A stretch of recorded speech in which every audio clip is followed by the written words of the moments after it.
It's day 131. It's also September 14th, 2019. And we're in Coos Bay, Oregon. You ever wake up in the morning and ask yourself, what am I doing? And more importantly, why? Yeah, me too. Hi, my name's Craig, and this is my story. A story about life. Life out there.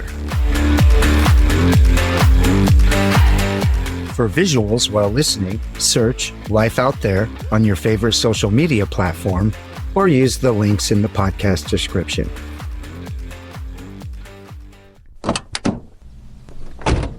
It's fall in Oregon. And while in general, we're headed south, looking forward to exploring new parts of the country, minus winter. But at the same time, there's no hurry to leave the Oregon coast this time of year. The blending of breezy, sunny afternoons with chilly evenings, and the waking up to misty mornings draped in a thick marine layer, walks on the beach, checking out the Oregon dunes, while another breezy, sunny afternoon unfolds in front of us. It's a great place to read and to learn, all the while exploring and absorbing the beauty around us. We'd spend nearly a month in Oregon this time. More time in the Umpqua Valley, then over to the coast, reminiscing in Coos Bay, Florence, and the Oregon dunes, and then discovering a place called Port Orford, Oregon, and learning more detail around the Modoc War as we crossed into California and spent a rainy night on the beach in Orick. I started the morning a little differently today, by listening to the news. Something I hadn't done since heading out on this adventure. And in 3 or 4 minutes, I'd learned that hundreds of thousands across the planet are staging massive marches in an effort to force the governments of the world to face and take action against climate change. At the same time, a tropical depression dropped some 40 inches of rain on the Houston, Texas area over 3 days, resulting in one of the worst freshwater floods in U.S. history, blamed on climate change. The Red Cross has chimed in, stating that nearly 2 million humans every week are in need of humanitarian relief across the planet as the result of climate change-induced storms. Another report would tell me that across the United States and Canada, the bird population has taken a hit of nearly 3 billion since the 1970s. And again, the cause? Climate change. In just 3 or 4 minutes or so of listening, I'd quickly been reminded of why I had told myself, some 6 months ago, that I would end my 2-decade habit of starting each day by listening to the news. Now, I hadn't told myself this because I was choosing to be uninformed. I'd made that decision because I had grown frustrated with how much work I had to put in to get the news. And by news, I just mean the facts. Over time, I determined that each time I turned on the TV and went about my morning routine, while the Today Show or Good Morning America told me what was happening in the world, what I was listening to was not what felt like news, but instead a curated playlist. The things that a group of producers had decided I needed to know. And not that there's anything wrong with that. I can't imagine how one would pick the top 10 things to report in a limited amount of time. What I had begun to have issue with was that the curated playlist I was listening to had been put together for the sake of an advertising dollar. I remembered that week when I had spent setting the TiVo box to record 3 morning shows, so I could go back through and study the 2-hour broadcasts up close. And when I learned that in the 2 hours, I had been presented the same 5 or 6 news stories in varying degrees of detail, all of which accounted for some 17 or 18 minutes of each hour. The rest of my time, the other 42 minutes of that time in each of those hours, I was handed over to the advertisers to convince me in 30 or 40-second spots why I should buy their car or finance my home with their company, or why I absolutely had to be on Lipitor so I could control my cholesterol and throw a few more bucks into the some $52 billion a company called Pfizer is going to generate this year. And whatever was left of that 42 minutes, I got to listen to some high-profile individual sell me their book, their latest album, or tell me about how great their upcoming movie's going to be and why I should go watch it. I remembered wondering at the time, when did the news stop being the news? When did it become entertainment and a business, big business? And as the consumer of news, I guess I was just picking my preferred form of entertainment whenever I chose a news channel. Listening to that 3 or 4 minutes this morning, I nearly immediately fell into old habits, quickly typing in other queries on the internet. I was reminded that in those 3 or 4 minutes this morning, I'd heard climate change, and oh yeah, climate change. What I had heard nothing about, the fact that war continues to plague the planet, the conflict in Afghanistan and the Mexican drug wars alone will result in nearly 80,000 fatalities this year.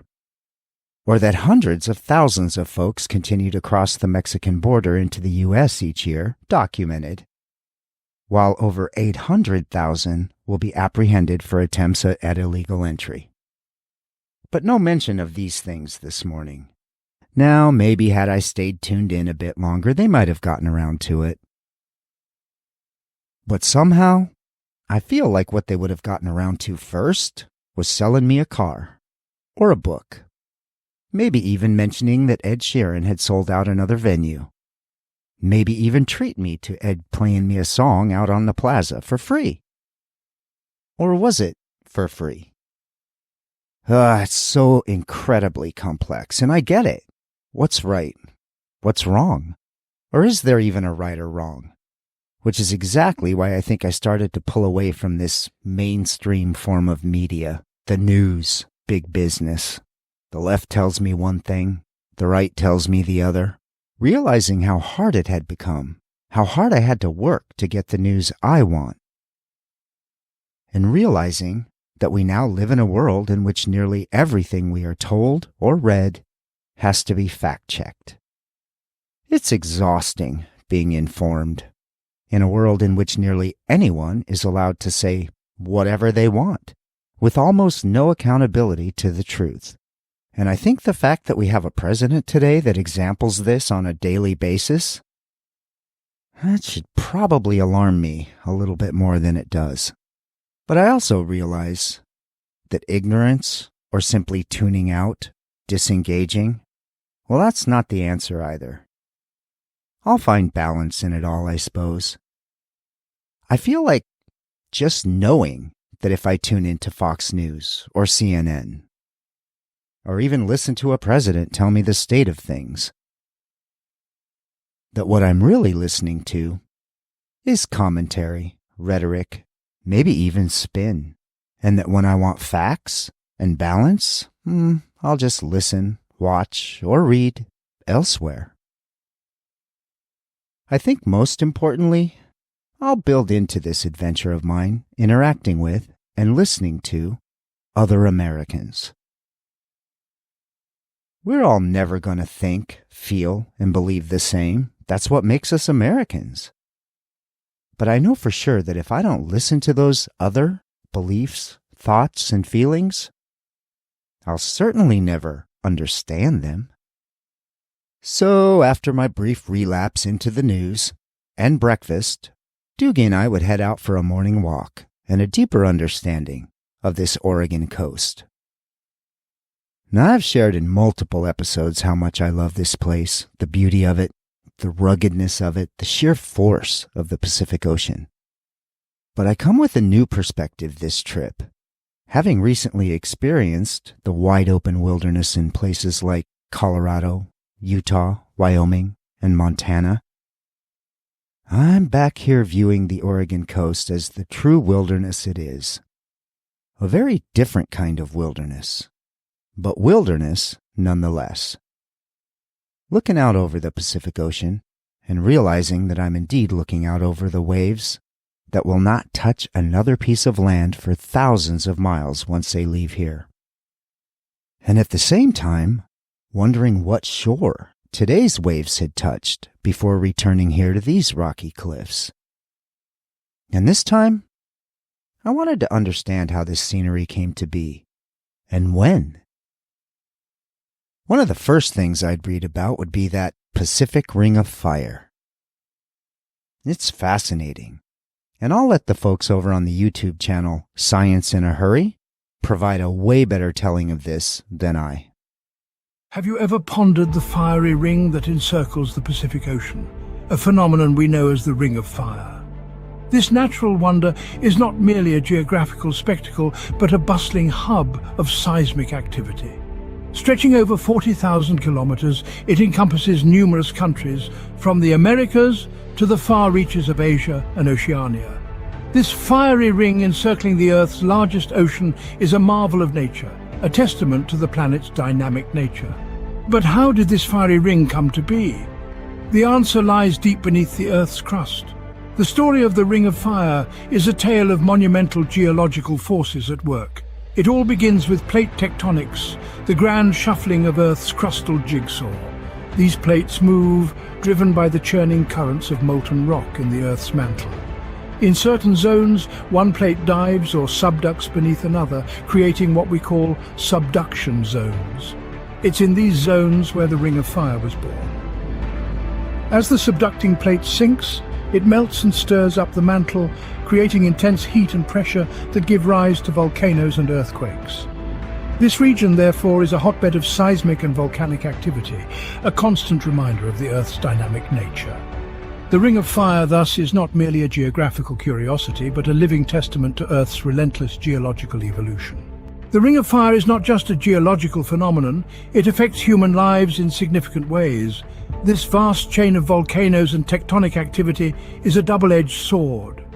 On one hand, the volcanic ash spewed from these fiery mountains blesses the land with fertile soil, turning barren landscapes into lush farmlands.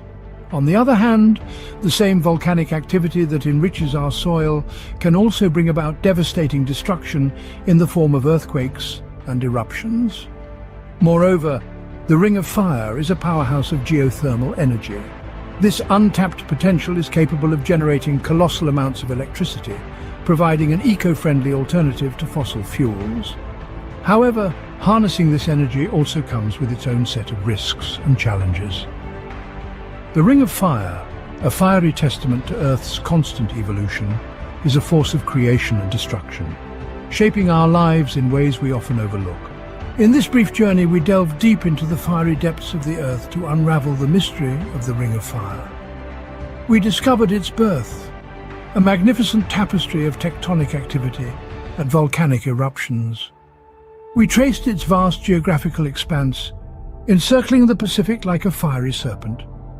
We pondered its significance, a testament to the Earth's dynamism, a life-giver and destroyer. The Ring of Fire serves as a reminder of the dynamic and powerful forces that shape our planet, forces that are both a boon and a bane to human existence. Looking out at all this, and imagining the millions of years of tectonic shifts, volcanoes, and earthquakes that led to what we look at today, while wondering how things will continue to shift and change, and what they might look like in another few million years.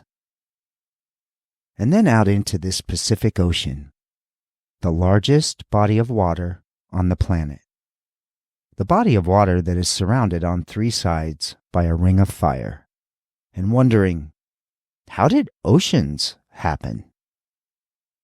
Now, on a planet born some 4.5 billion years ago, some 4.1 billion years before inhabited by any form of human, I guess you'll have to pick which version of creation you believe. Was it the millions of years of volcanic activity releasing steam into the atmosphere that resulted in rains that lasted thousands of years, filling the lower elevations with massive bodies of water that would come to cover some 70% of the Earth's surface, and explaining why the Earth looks blue when looked at from space? Or was it thousands of years in which huge asteroids and comets filled with water smashed into the Earth, simultaneously creating a massive crater and filling it with water? Or was it a combination of both? Or was it none of this? Was it as simple as stated in Genesis 1, when a God uttered the words, "Let there be light," and began the 7 days of creation that resulted in what we look at today? I'll just be grateful for having the opportunity to take it all in, regardless of how it came to be.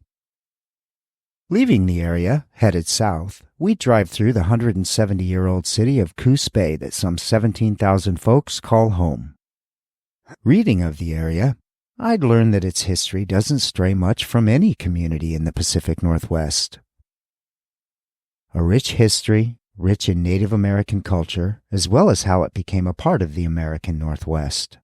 The name Coos would be derived from Native American language and applied to the bay by early explorers. The town of Coos Bay was incorporated in 1874 under the name Marshfield, after the hometown in Massachusetts of the city's founder. In 1944, residents in the town would vote to rename the town Coos Bay, after the bay it sits on. Today, the town and the region in general is known for its natural beauty and countless opportunities for outdoor adventure, which likely explains why nearly $300 million are spent by visitors each year in the Coos Bay area. Passing by Sea Lion Caves and into Florence and the Oregon Dunes, I was reminiscing again, remembering how it had been some 30 or so years back when I would come to the coast with friends to explore. And almost every time, it was Florence and the dunes. Surprisingly, not much has changed around here in the past 30 years. The population is up by a couple thousand to nearly 10,000, but it still goes by the moniker Oregon's Coastal Playground. And judging from the license plates around here, it's not just Oregon's Coastal Playground. In the Sea Lion Caves, we're still pulling in some 200,000 tourists each year. Folks come from all over the world to marvel at some of nature's best work, some 25 million years in the making. It's a system of connected sea caves and caverns that open into the Pacific Ocean. The largest sea cave is over 12 stories high and as wide as a football field. These caves serve as a year-round home to a large colony of stellar sea lions and are also a designated wildlife and bird sanctuary. The caves have been accessible to the public since 1932. Beyond the natural and unique beauty of the space, the real gem here is the rare opportunity to witness marine life in its natural habitat, whether it be sleeping within the caves and caverns, or basking in the sun out on the rocks peeking from the depths of the Pacific Ocean. And just 55 miles down the road from Sea Lion Caves, you find that other Oregon treasure, the Oregon Dunes National Recreation Area. Ah, the dunes. Now, admittedly, there's a lot to love about Oregon. Take it from a guy that lived here. But of it all, one of my most very favorites will always be the Oregon Dunes. First, there's the fascination and the natural wonder of it all. A 40-mile stretch of Oregon's coast, some 32,000 acres, that the universe went in a bit of a different direction with. While tectonic shifts, earthquakes, and volcanoes were reshaping the coast and leaving us rocky cliffs, jagged shorelines, and caverns, here, in the dunes, about 100,000 years ago, a piece of earth would be picked out of it all, a place where the unstoppable forces of the ocean, wind, rain, and rivers would work their magic to leave us what we see today. A wide-open space that offers an incredible array of ecosystems. You can find forests, wetlands, waterfalls, and an abundance of wildlife species. And of course, the sand dunes. The largest expanse of coastal sand dunes in North America. The dunes nearest the coast are less than 7,000 years old, and to this day, nature continues to shape, reshape, and reshape again. In 1972, the dunes would be designated a national recreation area by Congress in recognition of the uniqueness of the area, and they remain in the care of the Siuslaw National Forest. Over 1.5 million visitors come to the dunes each year to experience a truly one-of-a-kind place. There's nowhere else in the United States, maybe even on the planet, where you can see what you'll see here, all in one place. And the ways you can see it, well, that's up to you too. On foot, on a horse, on an OHV, even on a board. Think snowboarding on sand. Or even in a sled, being pulled by a team of dogs. Yep, no kidding. It's called sand mushing, and you can do it here. As tempted as I was to rent a side-by-side or a horse and head out for some adventure again on these Oregon dunes, instead, this trip will continue south in search of new adventures. And passing through this time, I was more than a little saddened to learn that the Oregon dunes are shrinking. Grass and plant species introduced by humans just decades ago have done damage to the area and now are considered invasive. Large expanses of what were wide-open dunes just a few decades ago are now forests and grasslands. Yet again, another effect of man on nature. But I was encouraged to read that the Siuslaw National Forest and other federal agencies are working hard to ensure that no further damage is done, and in fact, hopefully reverse some of the effects of decisions made and actions taken decades ago. I'll leave the area this time, hoping they pull it off. And 98 miles south of the dunes, we'd wander into a place called Port Orford, Oregon. And there would be another example of how the universe tells us and shows us things, providing experiences that would have been hard to plan. Our drive along U.S. Route 101 into Port Orford would be rather uneventful at first. While entering the town of some 1100, we could not have possibly known what history was around us. But then, a simple sign would change that. Now, we've read and followed a few signs over these past few months. That sign reading Apex Road in Dillon, Montana. Or a sign that simply said Public Access, leading to the adventure on Copper Creek. Or that sign that read Sprague, RV Park, in Washington State that led to a night amidst the endless hayfields of western Washington, and learning about the man-made marvel, the Grand Coulee Dam. But here, the sign would come in a bit of a different form. It would be 5 letters painted on the asphalt in white, along with large arrows. The 5 letters? O-C-E-A-N. Ocean. And there you have it. Our address for the evening.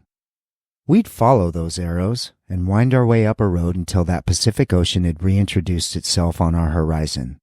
A large gravel lot was conveniently right there. We pulled onto the lot and deposited our $10 bill in the pay box at the entrance.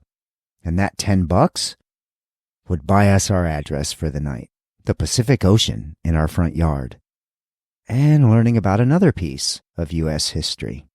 What we didn't know when we pulled in, picked our spot, and parked for the night was that while staring out over the waves crashing into this part of Oregon, our views would be interrupted by the occasional parasailer riding those winds in off the ocean, swirling around in the winds, coming in with what felt like feet of the RV, but turning and landing safely and softly on the beach below us. Dougie, Billie, and I would sit here for hours and watch this happen over and over, and the whole time thanking the universe that our address was something, Port Orford, Oregon this evening. I could have worked for months with realtors and spent millions on an oceanfront property anywhere in the country and not have replicated this experience. And better yet, we get to turn the key tomorrow morning and drive to the next unforgettable experience. But tonight, once the sun had set and Dougie and I had gone for that last walk on the beach, I would read about Port Orford, Oregon, an area that was mapped as early as the 1500s by Spanish explorers, and later by the British. In later years, the U.S. military would introduce Fort Orford to the area. An interesting turn of events in 1941 when the mayor, Gilbert Gable, would suggest that the counties along the Oregon and California border secede from the Union and create their own state of Jefferson.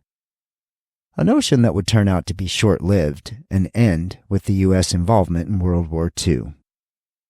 And all of this in an area situated between the Pacific Ocean and the Siskiyou National Forest. An area that would be born in the era of gold discovery. It also happens to be the westernmost settlement in the state of Oregon and the westernmost incorporated place in the 48 contiguous states. For us, it was a place where 5 letters painted on the asphalt would lead us to all this discovery. Not to mention one last peek at the beauty of the Pacific Ocean, a place called Port Orford, Oregon. Or, as Port Orford calls it, a place of natural wonders. We'd pull out of our address on the Oregon coast the next morning, continuing south. Fall on the Pacific Northwest coast has indeed set in, and we were headed out, it appears, just in the nick of time. We'd end that day of driving when I spotted a stretch of beach along the Northern California coast on this wet, chilly, rainy October evening and turned the ignition key to the off position in a place called Orick, California. Now, we'd learned some valuable lessons here around the rules of condensation in a motorhome as the chilly night's ocean winds collided with the rains in the exterior walls of the motorhome. I'd fire up the generator, no fear of disturbing the silence here. The winds coming in off the Pacific Ocean were drowning out most everything. And after dinner, before I knew it, I'd be absorbed in learning about the Modoc War. I'd read briefly about this conflict during our last stop, but I wanted to save it. I wanted to learn more about it while I was here, closer to where it happened. Now, granted, it happened further inland, on the eastern side of Northern California and the southeastern Oregon, in an area called the Lava Beds. But it felt right on this blustery fall evening on the coast of Northern California to read about it here. And after all the reading and learning I had done to this point, learning about how white settlers had simply moved in, taken over, and settled lands that were already inhabited by others, I found this chapter in our history particularly unsettling. In the late 1800s, white settlers were continuing to push west as gold continued to be discovered across the western regions of the country. The behaviors were becoming more and more barbaric. I guess illustrating that even some 160 years ago man would do most anything and kill most anyone in the name of money. Almost nowhere else during the Indian Wars would that fact be illustrated in more detail than it would be here in the Modoc War. The Modoc people, as with most every other Native American in the U.S. at the time, had lived in the region for thousands of years, depending on the bounty of and living in unison with the land. That would all change when the white settler, the U.S. Army, and the pursuit of money would enter what they considered their homeland in the 1800s. In the end, the Modoc people would stun the nation and the world as they found themselves fending off American settlement in what was considered to be one of the last great battles of the American West. In many ways, the war with the Modoc people would be little different than any of those across the country at the time. But in a very specific couple of ways, it would be very, very different. The United States would end up spending hundreds of thousands of dollars and would time and time again send in thousands of troops to fight 50 or 70 Modoc warriors. And for nearly a year, these Modoc warriors would hold off the impending doom of the American forces. Now, it was in reading of tales in which the California state government had paid miners to exterminate all Native Americans in the area. And those miners, they'd do things like ride into Modoc encampments under the cover of a white flag, only to then break out arms and kill every member of the tribe they could. I guess this would example how deliberate and desperate the fight had become to take these lands from the people that were calling it home. The significance of the Modoc War in America's and Native American history cannot be told in a single accounting. The conflict would span years, culminating in that battle on the lava fields of southern Oregon some 160 years ago. Now, I've put links in the show notes to videos that will share much greater detail if you're interested, but for me, sitting here on the Northern California coast on a blustery fall evening, I was realizing that the Modoc War was but a microcosm of what was taking place all over the country at the time. This brand new country was entangled in war literally from shore to shore. And the history of a nation was being written, while the history of a culture and a people were being erased, one bloody battle at a time. And this place called Orick? Well, looks like we're some 40 miles north of Eureka, California. The name Orick is derived from the Yurok language word Orequa. Not sure I have that right at all. Which means mouth of the river, in recognition of its location on the banks of the Redwood Creek. The area was historically significant to the Yurok people, who at one point had over 70 villages in the region. Orick was one of the 5 villages where jumping dances were held. This jump dance? It's woven deep into the culture and the historical fabric of the Yurok people, dating back centuries. The ritual served multiple purposes, primarily to pray for healing, abundance of food, and restore goodwill among the people of the region. As we know, settlers would arrive in the area during the gold rush, and later the area would become known for its sawmills and lumber industry due to its proximity to the California redwood forests. Less than 400 folks call Orick home, but the area remains a popular tourist destination, with one of the more popular attractions in the area being the Prairie Creek Redwood State Park. It's 14,000 acres of diverse trails, old-growth forests, serene beaches, and an area known as Fern Canyon. Leaving Orick the following morning, we hooked left and headed inland. I decided, after wiping up all the condensation in the motorhome, that I'd had enough of the rain. And we were curious what a trek into those Northern California mountains and the redwood forests might have to offer. I wonder what we'll learn there.